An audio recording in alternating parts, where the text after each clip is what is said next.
네, 공부친구들 안녕하세요. 또 유튜브를 통해서 영상을 보는 친구들 안녕하세요. 그리고 여러 선생님들, 여러 학부모님들, 그리고 남자코님 팀원님들 안녕하세요. 오늘도 역시 우리 말씀 묵상 같이 보도록 하겠습니다. 오늘은 사도행전 10장 24절에서 35절 말씀, 사도행전 10장 24절에서 35절 말씀 먼저 보도록 하겠습니다. 그 다음날 그가 가이사랴에 들어가자 고넬료가 자신의 친척들과 가까운 친구들을 불러놓고 그들을 기다리고 있다가 베드로가 걸어갈 때 그를 맞이하여 발 앞에 엎드려 절하였다. 베드로가 그를 일으켜 말하기를 일어나라 나도 역시 사람이다 하고 그와 함께 말하며 들어갈 때 많은 사람들이 모여 있는 것을 보았다. 베드로가 그들에게 말하기를 유대인이 이방인과 교제하거나 가까이 하는 것이 금지된 것인 줄을 너희도 알 것이다. 그러나 하나님께서 나에게 지시하시어 사람을 속되거나 깨끗하지 않다고 말하지 말라 하셨다. 그러므로 내가 부름을 받았을 때 그러지 않고 왔으니 무슨 일로 나를 불렀는지 묻고 싶다. 고넬료가 말하였다. 나흘 전에 이 시간에 저희 집에서 오후 3시 기도를 하고 있었는데 마침 빛나는 옷을 입은 한 사람이 내 앞에 서서 말하기를 고넬료야, 내 기도가 응답되었고 내 구제가 하나님 앞에 기억되었다. 요빠에 사람을 보내어 베드로가 하는 시몬을 불러라.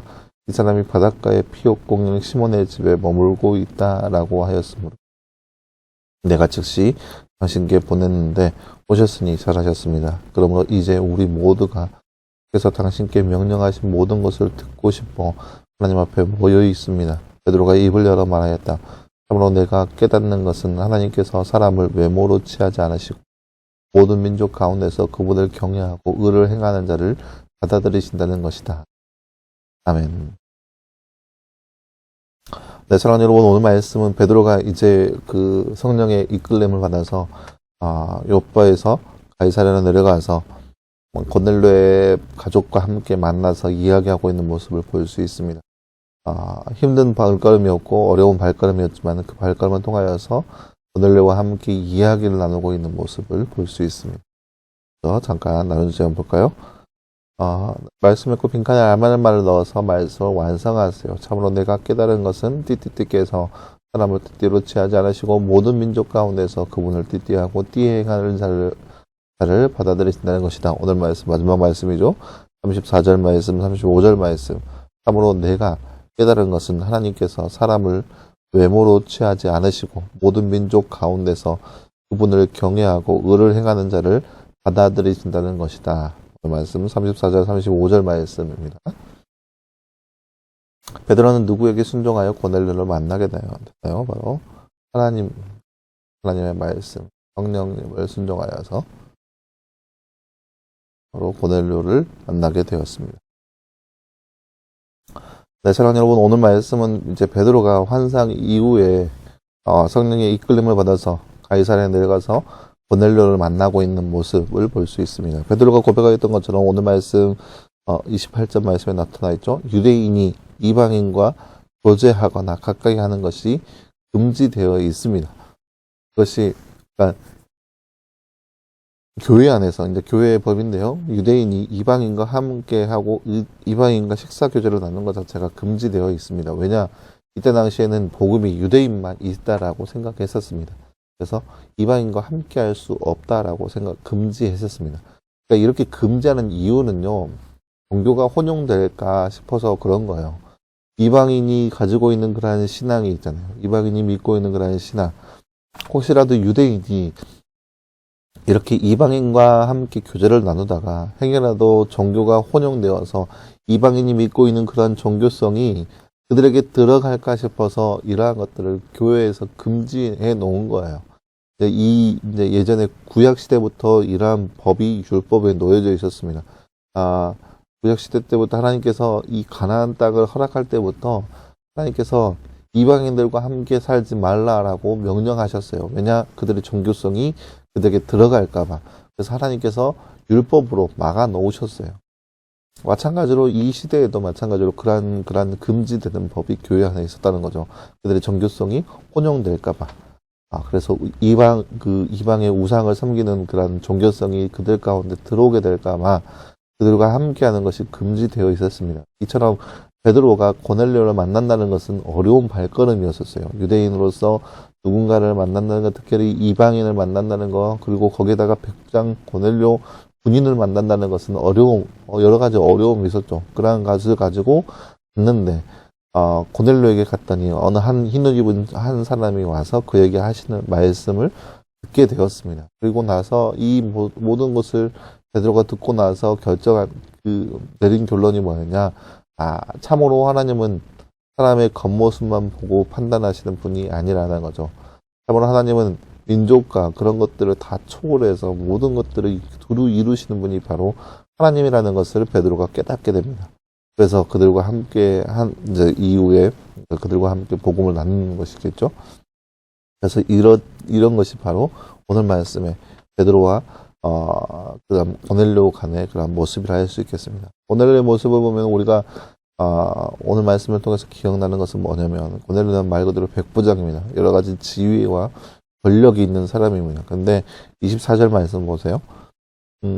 고넬료가 자신들의 친척들과 가까운 친구들을 불러놓고 그들을 기다리고 있다가 베드로가 들어갈 때 그를 맞이하여서 발 앞에 엎드려 절하였다라고 나와 있습니다. 고넬료는 의롭고 하나님을 경외하는 사람이라고 분명히 소개되어 있죠. 그러니까 의롭고 하나님을 경외하는 사람, 경외한다는 것은 두렵고 하나님을 뜨겁게 사랑함과 동시에 하나님을 두렵고 떨림으로 섬기는 사람입니다. 근데 그 고넬료가 베드로가 왔다는 그 소식, 베드로가 이때 당시 무슨 통신이 발달했겠어요? 요바에 내려가서 사람들이 자신의 하인과 군인들이 요바에 내려가서 베드로와 만나고 베드로와 함께 돌아온다는 그 사실을 그가 어떻게 통신으로 들었겠어요? 뭘로 통해서 들었겠어요? 들은 거 없죠. 그가 막연하게 기다리고 있는 거예요. 하지만 그냥 기다리고 있는 것이 아니라 이제 성령의 이끌림 받아서 확실하게 사람을 보냈으면 반드시 올 것이라는 그런 믿음을 가지고 기다리는데 그냥 기다리는 건 전혀 아니었어요. 자신들의 가까운 친척들과 친구들을 다 불러 모아서 기다리고 있어요. 이것이 이 복음을 사모하는 사람의 모습이라는 거죠.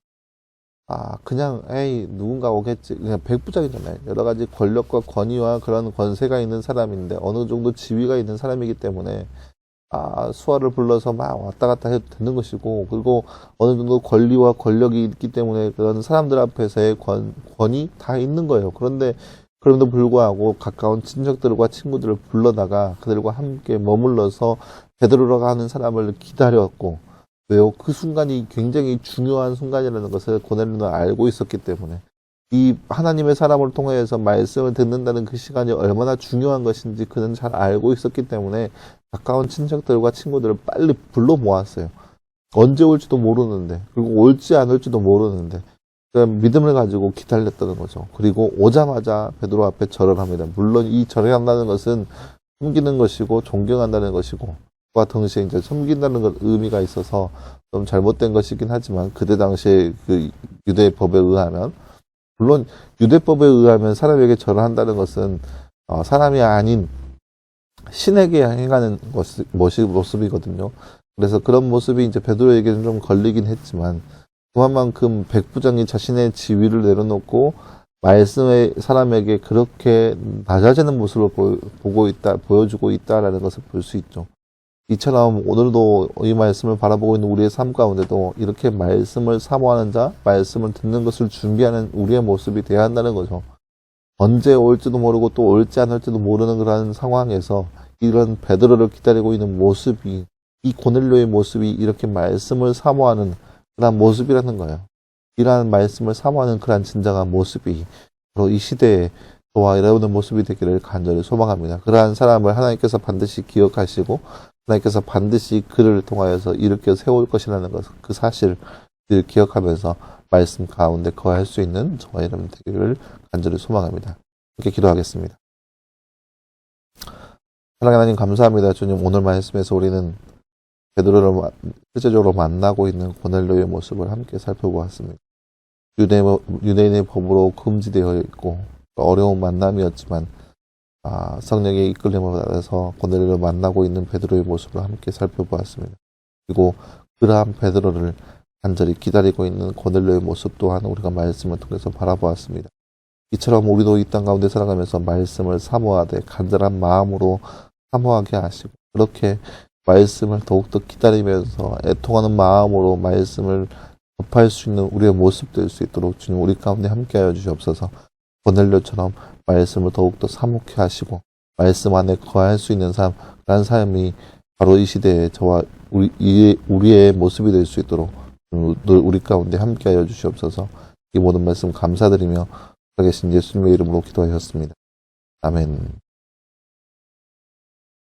네, 사랑하는 여러분 감사합니다. 오늘도 하루도 늘 말씀 안에서 승리할 수 있는 저와 여러분들께 바라고, 우리 시험 기간, 많은 학생들이 이제 시험 기간에 들어가고, 또 다음 주부터 시험 보는 친구들도 있을 텐데, 늘 승리하는 저와 여러분의 모습 되기를 간절히 소망합니다. 여러분 수고했고요. 내일도 역시 우리 말씀 묵상으로 함께 찾아보도록 하겠습니다. 여러분 수고했습니다.